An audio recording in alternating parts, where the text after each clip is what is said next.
Okay, hi everyone, and welcome to our next live session. Thanks for joining us here at Nomads Days. My name is Lena. I'm the Community Manager for the Stays at Nomads Days. And if you are new at Nomads Days, we are a booking platform for more extended stay accommodation for digital nomads and remote workers. And we're here for you to explore the world while working from everywhere you want to. So go check out our website, which is nomadsdays.co. Yeah, just happy to have you on board. Just happy to have you here. And today I will be chatting with Jordan Carroll. I hope I pronounced your last name right. So Jordan is a remote worker himself and also a remote job coach. And I'm very happy to be meeting him today. And yeah, I'm just waiting for him to come join me. Let's see. There he is. So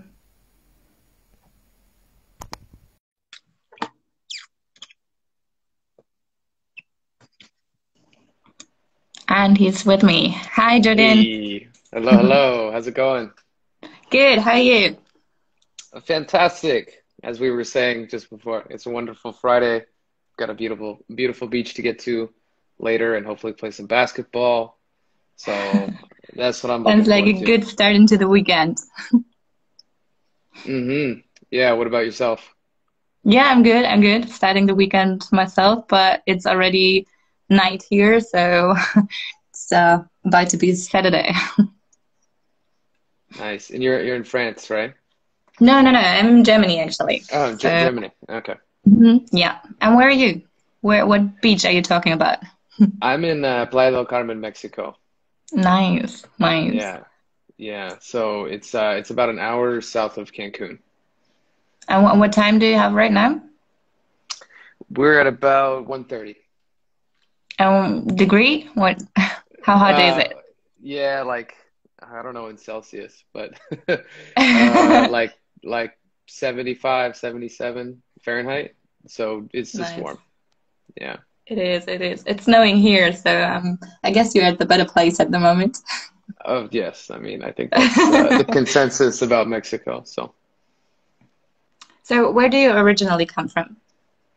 I am from California. So I grew up in the Bay Area and like 17 years there, and then moved across the U.S. So I've lived in Boston, I've lived in Portland, Oregon, and lived in California, and that was before I started traveling abroad to Europe, Asia, Africa, those different places. So, and ended up in Mexico. Yeah, so I've been doing a short introduction. I don't think you saw it before, that you are a remote worker yourself and also a remote job coach. But hmm maybe you want to tell us a little bit more about yourself.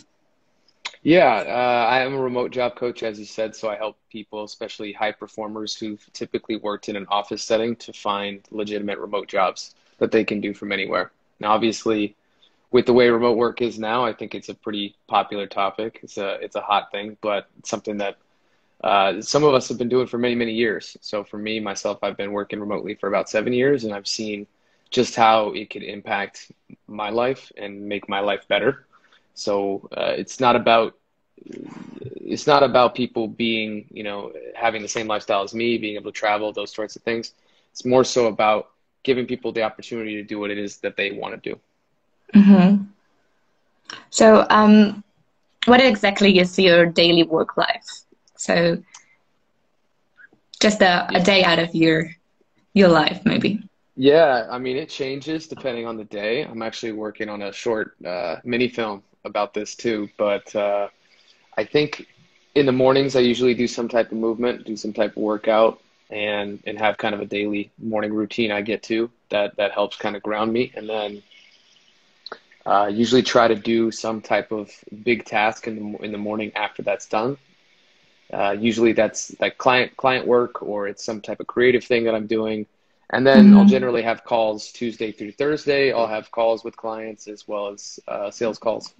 And then Mondays and Fridays are Monday's more of a creation day and kind of I have more space. I don't have as many calls. And then Friday, I mostly do things like this where I'm coming on podcasts or doing something where I'm just talking to friends, having kind of a more leisurely day, which is nice. And yeah, I think it just depends on the day. Sure, sure. So you're doing quite a lot of things. You have your own blog, you do videos, coaching. I've seen you also have, yeah, a quite fitness history, and you're traveling, you're speaking. So how did all of this started? Maybe start from the beginning. When did this start, your remote work? Yeah, I mean, I've been working remotely for about 7 years, as I mentioned, and I think it started with me negotiating just Fridays to work remote at the first company that I worked at. And then Mm-hmm. beyond that, it just over the course of time, it just became more and more natural that everything that I wanted to do in my life, I needed the flexibility and freedom to do it. So remote Mm-hmm. work was kind of the vehicle to allow me to do it. So I mean, it's remote work has been a part of what I've been doing for so long that it's hard to pick any particular moment where it Sure. all clicked. I think it just kind of happens over a series of events. And now it's just something that I might take for granted sometimes because I've been doing it, for quite some time. And then you kind of think in your head, well, what was that moment that kind Yeah. of sparked all of it? And I don't know if I could, yeah, I don't know if I could tell you that there was one. Mm-hmm. So maybe freedom was the initiator, you would say, to have more freedom working. Like, Yeah, and I don't know, I didn't know I would say I didn't really know anything different. Like I worked remotely for the first company that I worked for. Although it wasn't right away, I ended up negotiating it to be remote. So then mm-hmm. over the course of the next number of years, I really didn't want to go into an office after knowing what remote work was like. And then travel when I started traveling in March of 2000 internationally, that was more so due to like a breakup and wanting to having kind of an existential crisis of not really knowing who I was and just trying to figure out more about the world. So each of those Mm-hmm. things had plenty of stuff that happened, I guess that initiated the change. But yeah, desire for freedom is definitely one of them because if you're so used to being remote and then someone tells you you got to go to an office, it doesn't really sit well. And so you said you started with one specific job, starting every Friday working remotely. What was this job about? What did you do? Or what are you Yeah, still doing it? I no, I worked in corporate. My first job was at IBM, actually, which is one of the biggest Okay. companies in the world. And Mm-hmm. I was in training, and I was with a couple other people that were my age that had just been hired out of college. And we went to an office about an hour and a half away. And going there every day was just so draining. And eventually, where we were at, we were living in Boston at the time. It started snowing, so it just became harder and harder to make it there. And one day we ended up getting an email from our manager that we could work from home. And for me, that changed everything. I was like, oh my God, I could sleep in another 2 hours instead of, almost crash my car in the snowy roads outside of Boston. So that was a huge change for me as far as perspective of being able to do it. And then, over time, it became the norm as opposed to the exception. Sure. And when did you started to just work for yourself? Like, was it you said you started this remote job thing 7 years ago? Did you then started to create your own business as well? Yeah, so I'd say about 3 or 4 years ago, I started this business, the coaching, and then that evolved into the remote job coaching. So it was kind Mm-hmm. of a side business at first, and then eventually it became the main thing that I would do. And that I really went all in on this business in August of 2019. Mm-hmm. Okay, and Yeah. well, you don't really remember what was the initiate starting point for all of this, but maybe do you remember? maybe what were your problems starting, or what you could recommend others to do at first when they start to like get into it quickly or get into it easily, since you already been through it? Yeah, do you mean starting a business, or you mean traveling, or which part of it? Well, starting as a remote worker mainly. Yeah. Well, I think that it's going to depend heavily depending on where the person's at. And a lot of people have now had experience working remotely if they were working during the pandemic. So, although that wasn't full remote work, that was like pandemic, stay in your house, lock your door, remote work. So I think there's plenty of advice that I could give for each individual specific situation, but just having some awareness of where you're at and what is it going to take you to find something remote. So evaluating your skills and really understanding what's the landscape of the types of jobs that are available that can be done remotely, and then building your network. I think the biggest thing you can do in your life is build your network, and Mm-hmm. and once you start doing that, you can do anything. You can build a business off of a network. You can build uh, your remote career off a network by finding hiring managers and people like that. So I don't think you could ever go wrong by trying to build your network very intentionally and finding people that are either Mm-hmm. doing what it is that you want to do or working at companies that you want to work.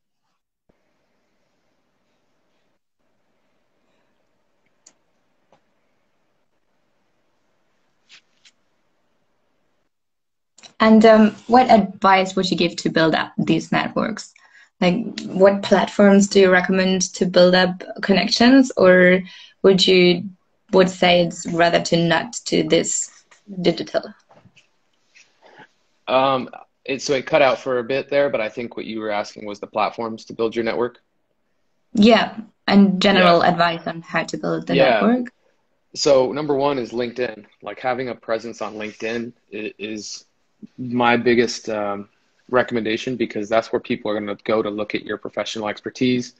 They're going to look at what you've done, what kind of recommendations you have from other people, and everything's there. Your personal brands on LinkedIn, jobs you can find on LinkedIn, you can find hiring managers, you can find other people to network with.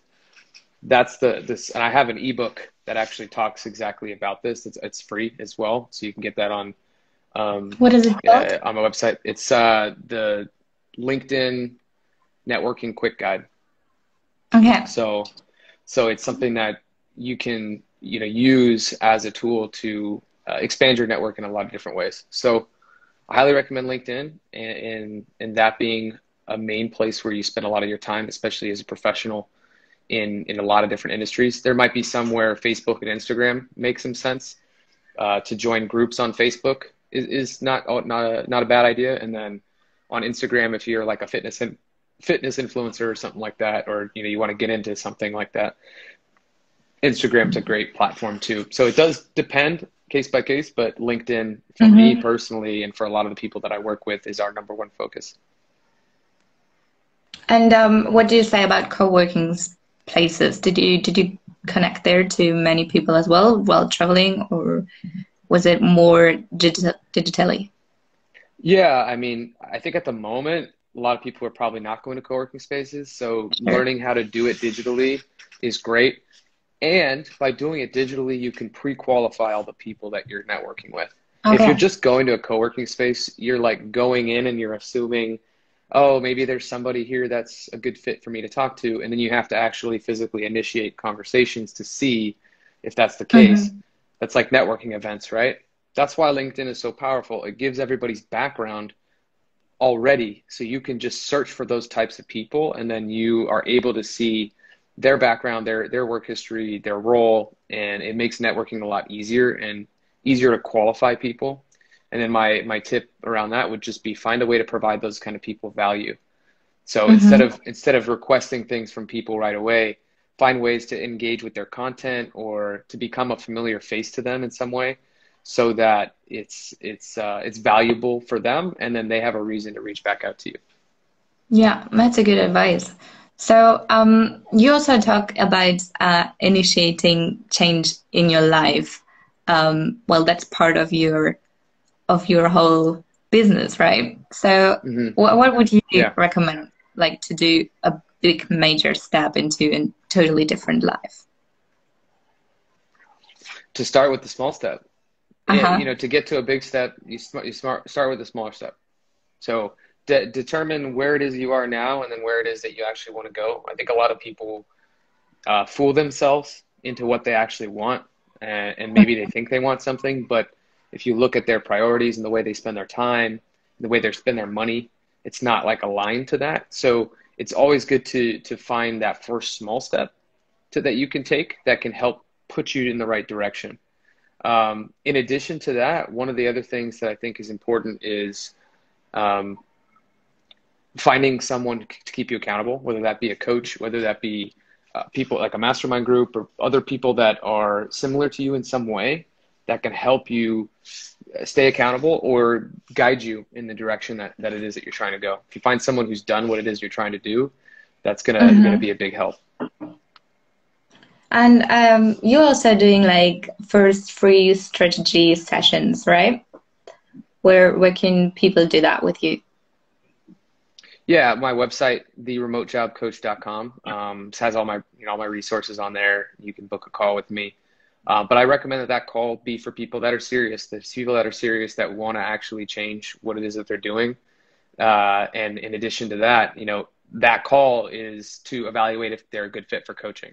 So if you have no Hmm. intention to invest in coaching or to want to take that type of step, then use the free content that's out there. And there's a ton of free stuff that is for people that are job seekers that are kind of just still deciding what they want to do. And then when you get to a level of seriousness and actually want to work with someone, that's when you can engage with the coach and find out if it's the right fit to do that.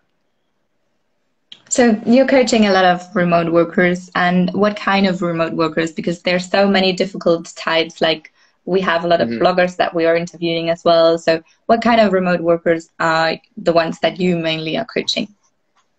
Yeah, I wouldn't say that I have an only one type. I've worked with people in project management. I've worked with people in account management. I've worked with people in programming. I've worked with people in accounting and finance. I've worked with managers. I've worked with people in entry level. So like I worked with all types of people, and that's the beauty of what my career and my life and my job. I love it because I've been exposed to so many different types of industries and types of people from Australia to Honduras to Europe to America and Canada.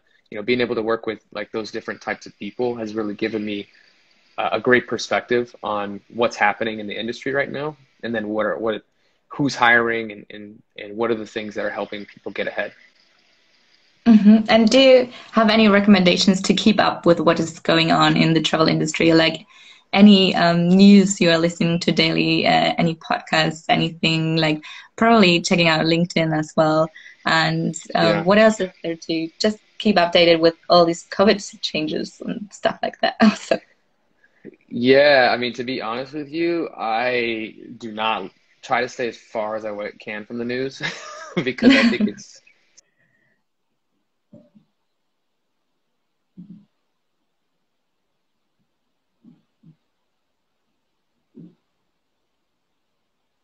got me. yeah, I I got think it. So, mhm. the news cycles are like incredibly toxic right now. So Okay. I'm very careful with how much time I invest in.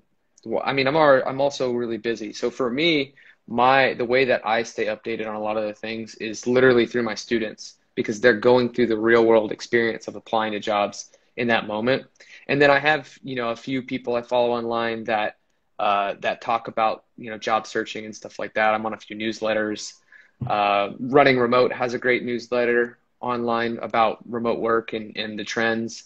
Zapier has one as well that's really good. And then the guy from Remote Tools, his name is Hirikesh. Uh, so he's from remotetools.com, and all of their newsletters I keep in my inbox because I'll source some of the stuff that comes in there as content for my clients and just pass the information along that I think is the most interesting. Yeah, that was I was about to say. It's also the other way around. Like you are the one who gives the travel Yep. input to all of the people. So it's good to have a coach for that who is updated updated in what's going on in the travel industry, what the news are not giving us anymore because of all the COVID input. Yeah, no, absolutely. I think there's only so much news and noise people can take too. So I'm always weary of adding things. Like my goal in life is now to subtract things, like try to do more with less rather than to always try to add things to my life.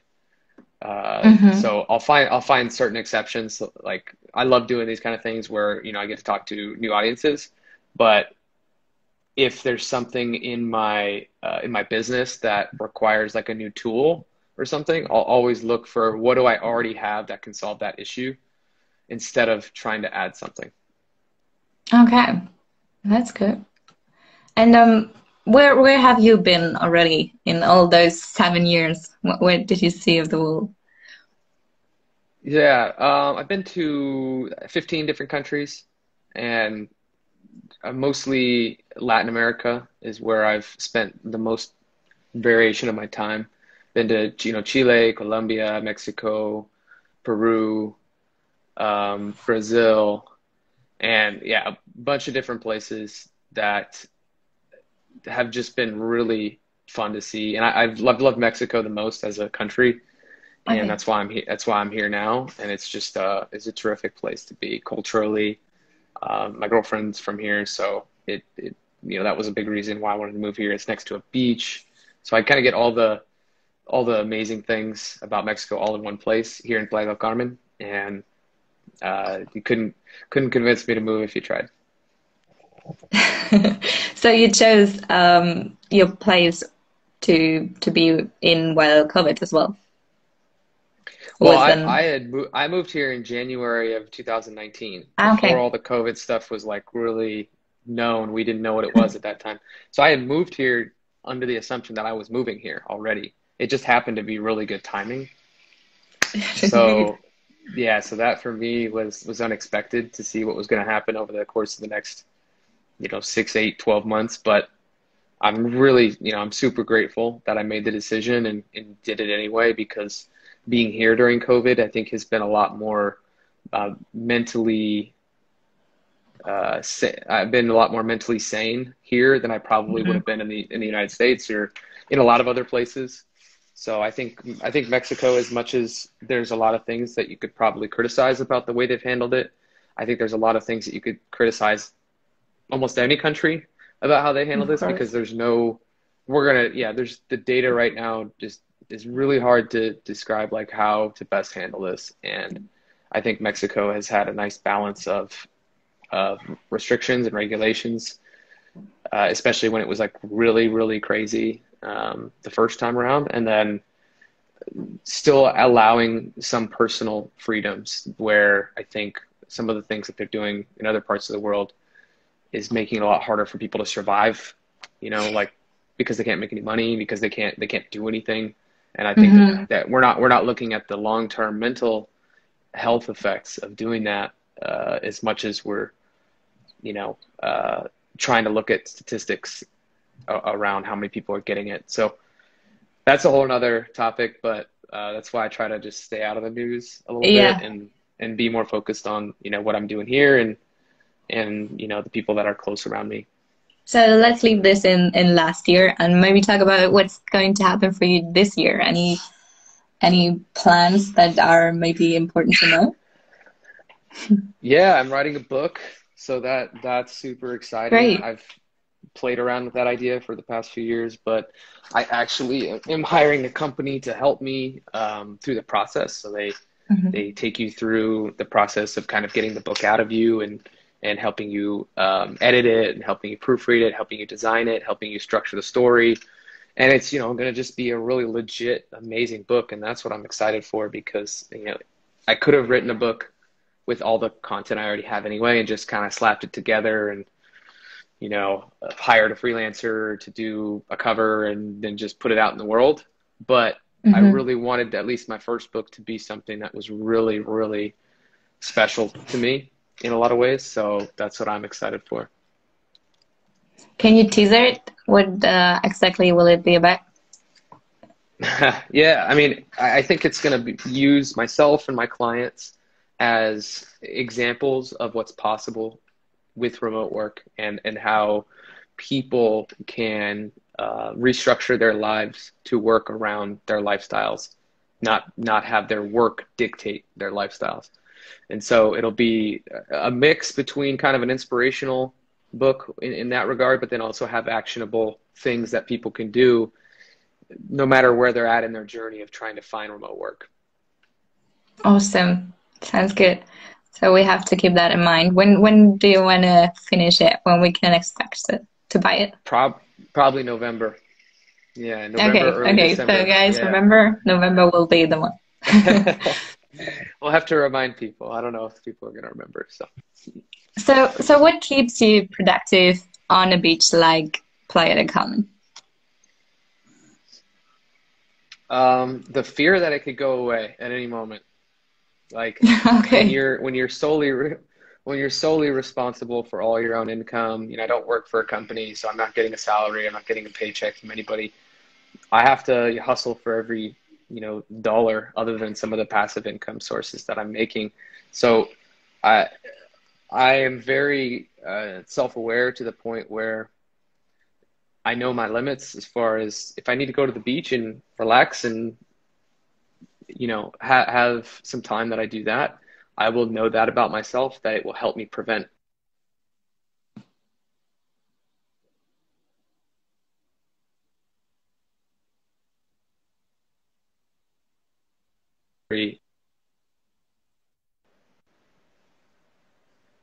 Okay, you're back. Yeah, I'm just very conscious of that. I'm very conscious of the fact that I need clients to stay in business, so I'm going to do everything I can to make their lives easier and get them to their goals. And then just creating the systems around me to be successful. I don't know if you could see this, but this is my workstation. I've got two monitors. I've got my Oh, microphone. I've got all my stuff set up right here. I got a pretty nice view out there. It's kind of hard to see, but we got a nice little pool over there and everything. So amazing. I've just set up my living arrangement and everything to feel good about working here. It feels good. I can go downstairs and jump in the jacuzzi or the pool if I want to. It takes a couple minutes. So, when that's available to you all the time and you can use it as a tool to stay fresh and stay motivated, then I think it can really work for you in that way. And you have very professional equipment as far as I can see it from here. What do you recommend for remote workers is the must-have item?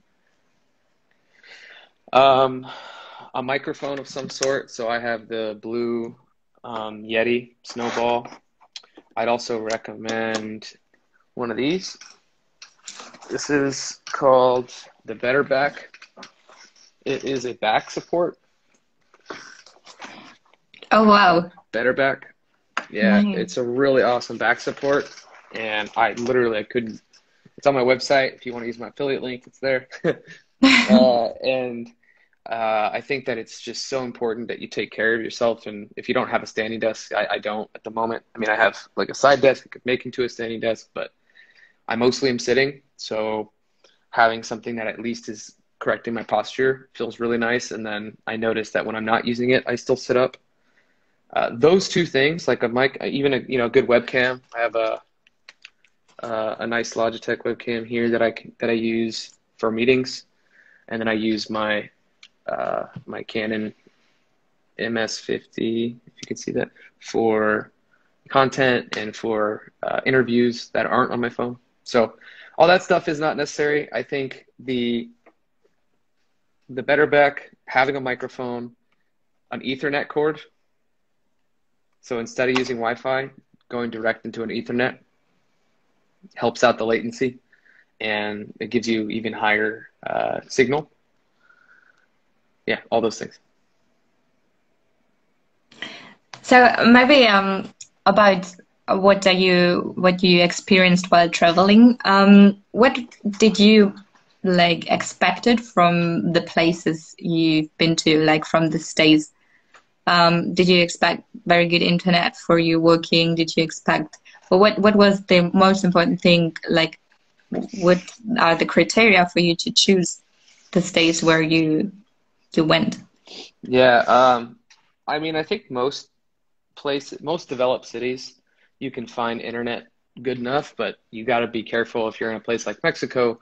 There's still going to be a lot of apartments that don't have good Wi-Fi. So that has to be number one, is finding a place that has not only good Wi-Fi, but in my opinion, having a good environment to work at if you're going to work from home.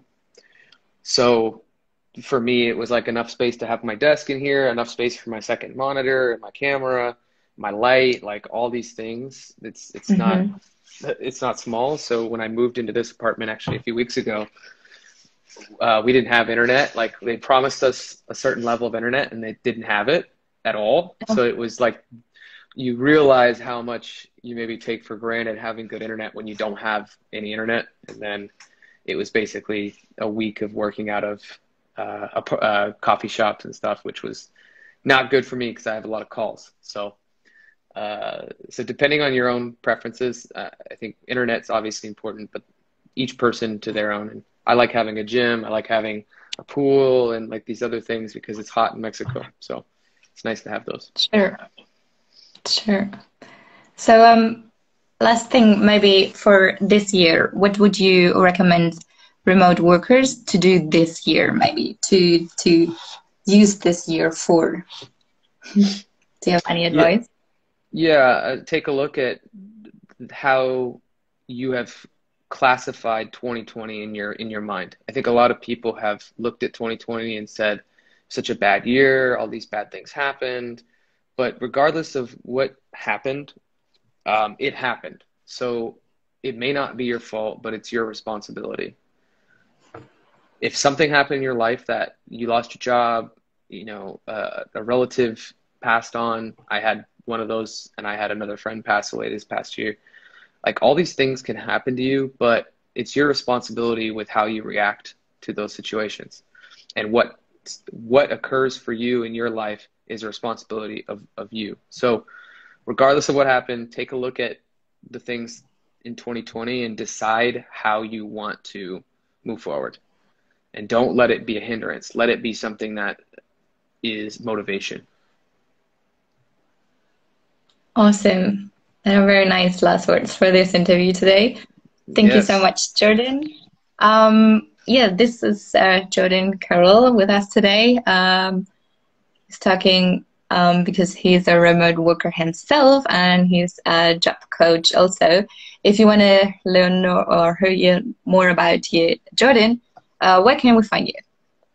Yeah, theremotejobcoach.com, the best place. Or add me here on Instagram at jspencer, and you can find all my stuff in the link in my bio. Awesome. Thank you so much. And yep, it was nice meeting you. Happy to be here with you and have a great day. All right. Thank you so much. Bye, Jordan. Bye.